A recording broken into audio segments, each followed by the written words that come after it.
Namaskar, welcome to Sansad TV. You are watching our special program on DRDO, Building Advanced Military Tech for India. This is your host, Manish Kumar Jha. DRDO is a nation-leading R&D institution and the largest with a network of 52 laboratories which are deeply engaged in developing defense technologies, cutting-edge various across military areas like aeronautics, armaments, electronics, combat vehicles, engineering systems, instrumentation, missiles, advanced computing, and simulation.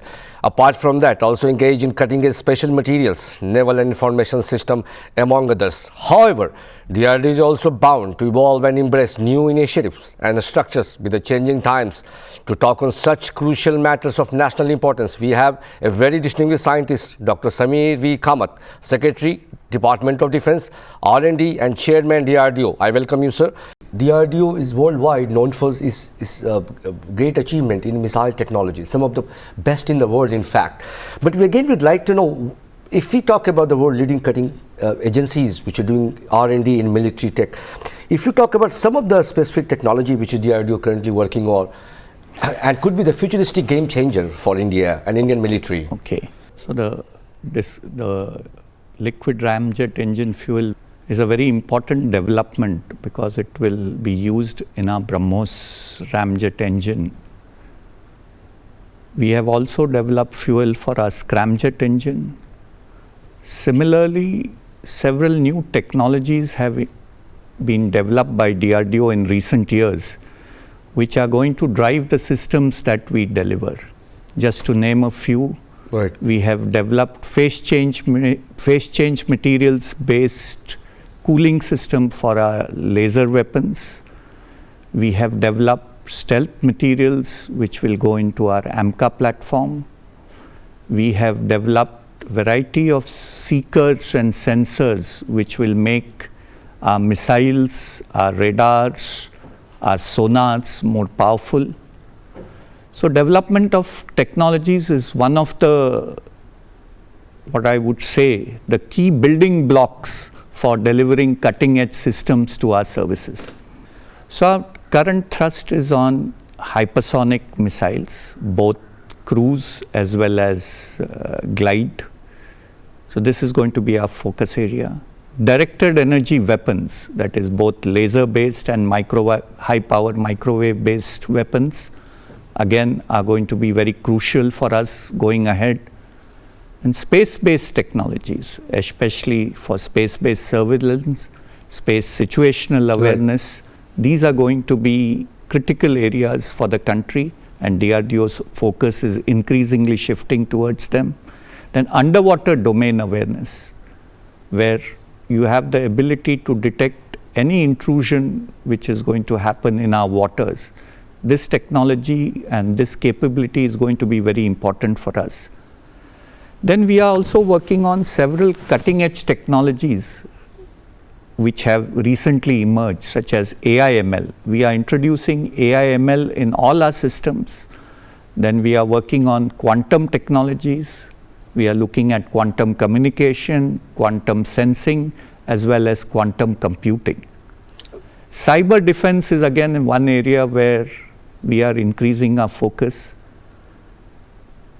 In addition to it, we are looking at photonics, we are looking at smart materials, and I think the rate at which these technologies are currently being developed in the world, we are working with academia, we are working with startups so that we are able to keep pace and as well take leadership in these technologies. Dr. Kamat, you also talked about one of the key technology which is in space. Largely in India and of course worldwide, people do associate ISRO as a leading agencies for the space research and development for various programs, which we are also aware of.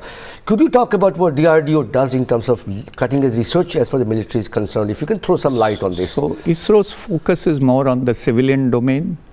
Our focus is looking at how space can be used for military applications. Right. Both we are looking at space-based surveillance as well as space situational awareness, because most of the threats are going to come from, currently they are from the air, but as technologies develop, space is going to be an important domain of warfare. You have to protect your space-based assets. You have to be aware of all the threats which will emerge from space. So our focus is on building technologies and capabilities for space situational awareness, which will help the country in protecting its space assets as well as in being aware of threats which will emerge from space on its important ground-based assets. Right. Well explained, sir. One of the areas which India has also achieved a higher degree of efficiency is about the combat jet. In fact, we are aiming to build our fifth, and the reports talk about the sixth generation of the combat jet. We're talking about the LCA Tejas, which is already in the making, LCA Tejas Mark 1. But we're also talking about Tejas Mark 2. We're talking about AMCA project, which could be perhaps the sixth generation, if you put more precisely 5.5 generation. Yes. How DRDO is involved and in the cutting edge research, and how long we are able to achieve such ambitious project? So as you are aware, LCA Mark 1 or Tejas is already inducted. We are currently in the final stages, or actually the production has already started for LCA Mark 1A, which the Air Force has already placed orders for. Currently we are working on LCA Mark 2. This is, I would say, a upgraded version of LCA. It's a 17-ton aircraft. It has better radar, better avionics, more weapon carrying capability, longer endurance.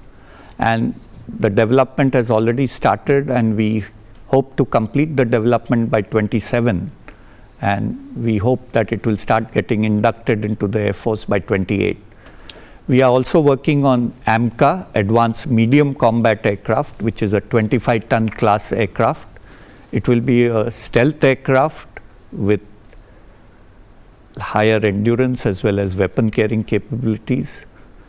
This we hope to complete by 2033, 2034, and it should start getting inducted by 2035. So apart from Tejas Mark 1, which is already there in the making by HAL Hindustan Aeronautics, our leading DPSUs of India, when we talk about these two game changer, LCA Mark 2, Tejas Mark 2 and AMCA, the fundamental difference, how would you define the difference in terms of capability and superiority? Are these two parallel platforms we are talking about? No, see, as I said, LCA Mark 2 is a 17-ton class aircraft with longer endurance, better radar, better avionics, better weapons with respect to LCA Mark 1A.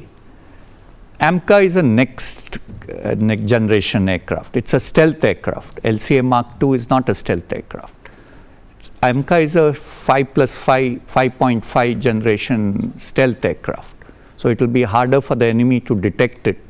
It can be used for... Dr. Kamat, here if I would like to ask you further, when you talk about the stealth technology, and also DRDO is working very deeply in the material which is responsible for your stealth technology in the fighter jet. How advanced we are in terms of achieving advanced material which goes into making of such composite stealth fighter jet? So stealth is a combination of shaping, the aircraft shaping, as well as the materials which you use.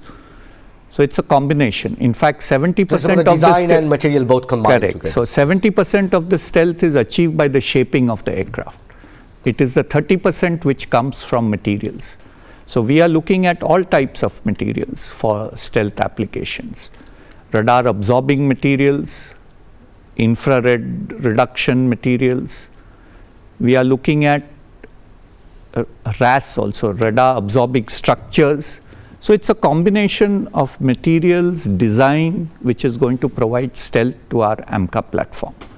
And I would say we are fairly in advanced stage. Okay. The materials have been developed. We have done the RCS measurements for the shape which we have designed. And we are fairly confident that we will meet the RCS objectives that we are targeting for AMCA. I think it's a cutting edge moment. As far as the world, we have only two fighter jets which has such technology called F-35 and F-22 Raptor. And then it's a game changer of we are working on that sort of technology, and we are able to achieve. Back from fighter jet to the land forces, of course, post Galwan, we realized we needed a light tank, and the responsibility to build light tank, of course, falls on the DRDO. and it's in progress, as reports talk about. How the way DRDO has managed to achieve in a shorter time with the private player is success story. Could you talk about more in detail, and when you think the Army would be able to induct it in this force? Yeah, so light tank is a good example where if DRDO and industry work together, what we can achieve in a short time. So light tank, we have Larsen and Toubro Defense as our DCPP partner, development cum production partner. Both our laboratory CVRD and L&T have worked very closely. This light tank was rolled out, designed, developed and rolled out in a very short period, a period of about 2 to 2.5 years. Now this tank is undergoing development trials currently in Hazira. We will then take it for summer trials to the desert. We will also take it for winter trials as well as high altitude trials. And once our development trials are complete, we will offer it to the user for user trials. So we hope to complete the development trials in the next 1 year, 1.5 years. Then we will offer it to the user for user trials. And we hope that by 27, it should be ready for induction. Production and induction. So by 2027, we should have light tank project Jodavar as part of Indian Army and up and running there at our border. That is our hope. Dr. Kamat, with a lot of successes and cutting-edge research which DRDO are doing, there are also some challenges in some of the most complex technology which India is also striving to achieve. When we talk about the jet engine, it's of course it's a very complex system of a fighter jet. Where we are in terms of developing our own jet engine, we had some of the success from the Kaveri. But we're trying to build up a jet engine with more capability, higher capability, which could fit in our futuristic fighter jet. We also understand that India has an agreement with the United States on developing 414 engine for the Tejas Mark 1A. But here we're talking about our own parallel development, which could also perhaps we fit in our fighter jet and also our drones and UAV. Could you talk about it in detail? Sure. So there are two sets of engines, one which are required for our fighters and one which are required for our drones and UAVs. As you are aware, we had a Kaveri engine program. Right. It did not meet the objectives that we were hoping to achieve. So it could not be integrated with LCA Mark 1. However, the Kaveri derivative engine without the afterburner now is undergoing high altitude trials, and now I can say that this engine is ready to be integrated with any platform. So we are looking at LCA trainer as a platform where we can integrate our Kaveri derivative engine. We are looking at the same engine for our future programs for our UAVs, which are going to be combat UAVs. That is a future program, but this engine will be useful for that program also. As you are aware, you mentioned about the G414 TOT, but that is a manufacturing TOT, not a development TOT. So that manufacturing TOT will be between HAL and GE, and these engines will be manufactured in India and will be used for our LCA Mark II as well as AMCA programs. We are looking at developing our higher thrust class engine. We have been talking to various OEMs to have a collaborative program where we can minimize risks for the development of a new engine. So we have been talking to GE, we have been talking to Rolls-Royce, we have been talking to Safran. However, a final agreement has not yet been reached. So it's too preemptive for me to say which direction we will go. But we will take up development of an indigenous engine for our next generation aircraft. Dr. Kamat, among the many initiatives, lately I have seen DRDO is also mandated, rather is involved with industry interactions, with collaboration which you talked about with industry, with the defense startups. Apart from a country's leading and sole research agency, you're also mandated to help and facilitate in defense startup. For example, when you talk about like Tank Jorawar, which is a success story with our private partner Larsen and Toubro. Could you talk about how DRDO is building such ecosystem and trying to broaden the scope of research and development in India with industry? That's a very good question. As a country, we need to increase the defense R&D ecosystem within the country if we have to achieve Atmanirbharta as well as technology leadership. So DRDO, we are committed to increasing this R&D ecosystem. We have started a scheme called Development Cum Production Partner. In all our mission mode systems development, we involve the industry right from the beginning of the project. So they are partners during the design and development phase, and then they take forward the production. We have also started a technology development fund, the TDF you talked TDF, where we can fund industry to do R&D on their own. We provide all the mentorship as well as the facilities which they need for their R&D. So you provide your infrastructure. We provide our infrastructure. We also provide mentorship, guidance to them during the development process. And earlier, the scheme could fund R&D projects up to 10 crores. Raksha Mantri has now given us the powers to enhance funding to up to 50 crores per project. Then we also run what is a Dare to Dream scheme. We have already done 4 schemes, and we are soon going to launch Dare to Dream version 5, where we give challenges where startups and MSMEs or even individuals can give their ideas, and the ideas which are chosen as winners are then further funded through the TDF scheme.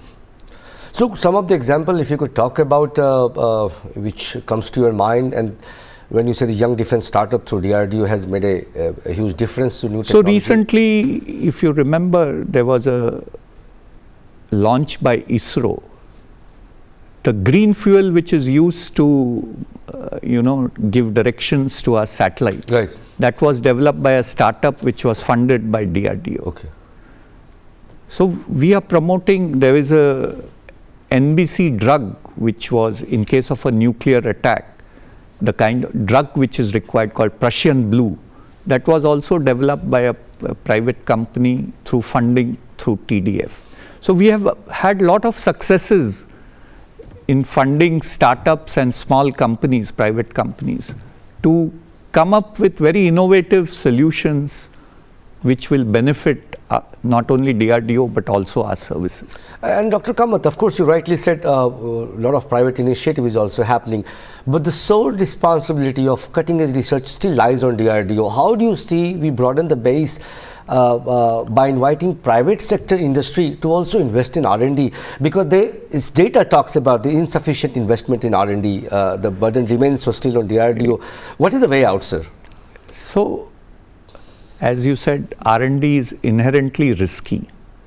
The appetite for risk currently in the private sector is limited, but as the pie grows and the risk capital is available, I am sure more private investment is going to come into defense R&D. Today, the private sector wants the government to fund their R&D, which we have now, as I mentioned earlier, devised schemes to promote R&D. We are funding them through TDF, Dare to Dream. But the real growth in private sector R&D will happen when private sector itself is willing to invest. I am fully confident that in the next 3 to 5 years, there will be significant investment which will come through the private sector into defense R&D. Sir, one of the key testimonies of DRDO has been the recent success story which India has achieved almost about 21,000 crore of defense export, and those equipment, systems, ammunitions were largely developed by DRDO, which we have achieved such a staggering figure. Yes. Do you think in the pipeline we could be the next net defense exporter, and what's it required? See, defense exports is very important. Since within the country there is only one buyer, and the buyer can only buy so much. So if we want to have a sustained defense industry, we have to promote exports. And I am very glad to tell you that the interest in Indian defense systems is increasing significantly. Okay. And I'm sure in the next 5 years we will definitely move to a net defense exporter. Of course, shorter with the time, least but the most important question is about technology is changing, warfare is changing day by day. In fact, it's so rapid, it is difficult to understand and keep track of that. With such an outlook, you think the DRDO should also be open towards collaborating with the world leading agencies, exchange the ideas of technologies, the flow of technologies, each other?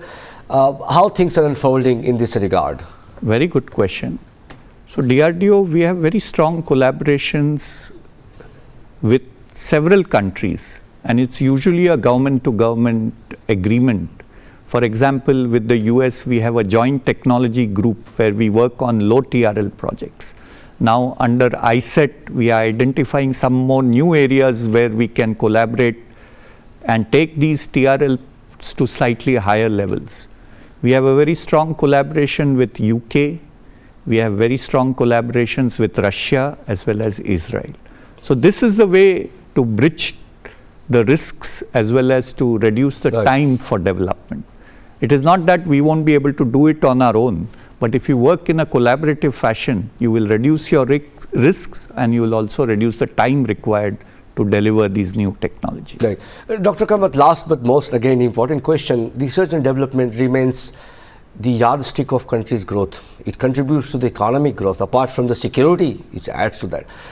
You have been a very distinguished scientist for many years and of course a chairman at DRDO. With the changing times, where do you see DRDO is moving ahead in terms of its objectivity, in terms of its core research?